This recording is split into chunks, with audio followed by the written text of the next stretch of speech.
जाने। प्राचीन भारत के इतिहास की जानकारी के साधन के दो भागों में बांटा जा सकता है, साहित्यिक साधन और पुरातात्विक साधन।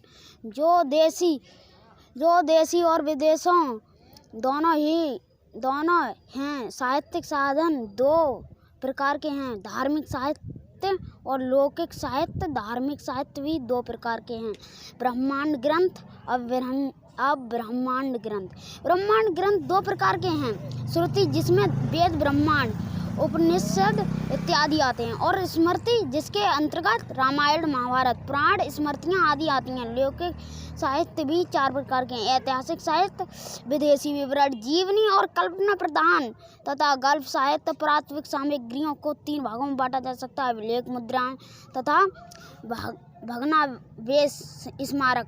इस साहित्यिक साधन जाने।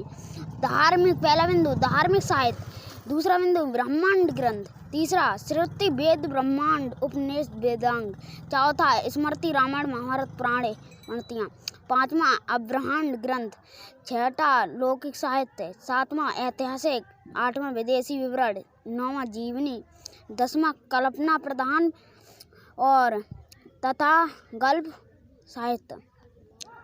पुरातात्विक साधन जाने। अभिलेख, मुद्राएं, भग्नावशेष स्मारक। साहित्यिक साधन वेद। ऐसे ग्रंथों में वेद प्राचीन हैं और वे सबसे पहले आते हैं। वेद आर्यों के प्राचीन ग्रंथ हैं, जो चार हैं, ऋग्वेद, सामवेद, यजुर्वेद, अथर्ववेद। से आर्यों का प्रसार पारस्परिक युद्ध, अन्यायों, दासों और दासियों से इनके निरंतर संघर्ष तथा उनके सामाजिक, धार्मिक तथा आर्थिक संगठन की विशिष्ट मात्रा में जानकारी प्राप्त होती है। इसी प्रकार से अथर्ववेद से तत्कालीन ब्राह्मण संस्कृति तथा विद्याओं का ज्ञान प्राप्त होता है। अगला ब्रह्मांड जाने। वैदिक मंत्रों तथा साहित्यों की ग्रंथ टीकाओं के ब्रह्मांड कहा जाता है। पुरातन ब्रह्मांड में ऐतरेय, शतपथ, पंचविंश, तैत्तिरीय आदि विषय महत्वपूर्ण हैं। ऐतरेय के अध्ययन से राजवंशिक तथा अवैशिक नृपतियों के नामों का ज्ञान प्राप्त होता है। शतपथ के 100 अध्याय भारत के पश्चिम उत्तर के गांधार, शाल्य तथा केकय आदि और प्राच्य देश कुरु, पंचाल, कौशल तथा विदेह के संबंध में ऐतिहासिक कहानियाँ प्रस्तुत करते हैं। राजा परीक्षित की कथा ब्राह्मणों द्वारा अधिक स्पष्ट हो पाई। अगला ऑप्शन वेदांग। युगांतर में वैदिक अध्ययन के लिए 6 विद्याओं की शाखाओं का जन्म हुआ, जिन्हें वेदांग कहते हैं। वेदांग का शाब्दिक अर्थ है वेदांग, वेद का अंग।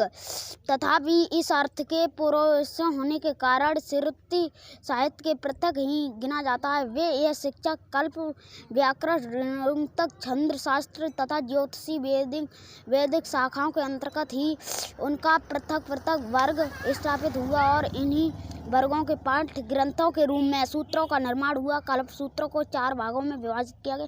स्रोत सूत्र, जिनका संबंध महायज्ञों से था। गृह सूत्र, जो संस्कारों पर प्रकाश डालता था। धर्म सूत्र, जिनका संबंध धार्मिक नियमों से था। शुल्ब सूत्र, जो यज्ञ, हवन, कुंड, वेदी, नाम आदि से संबंधित थे। वेदांग से जहाँ एक और प्राचीन भारत की धार्मिक अवस्थाओं का ज्ञान प्राप्त होता है, वही दूसरी इसकी सामाजिक अवस्था का भी है। अगला ऑप्शन दूसरे पार्ट में देखेंगे। चलो वीडियो को यहीं अंत करने। जय हिंद, जय भारत।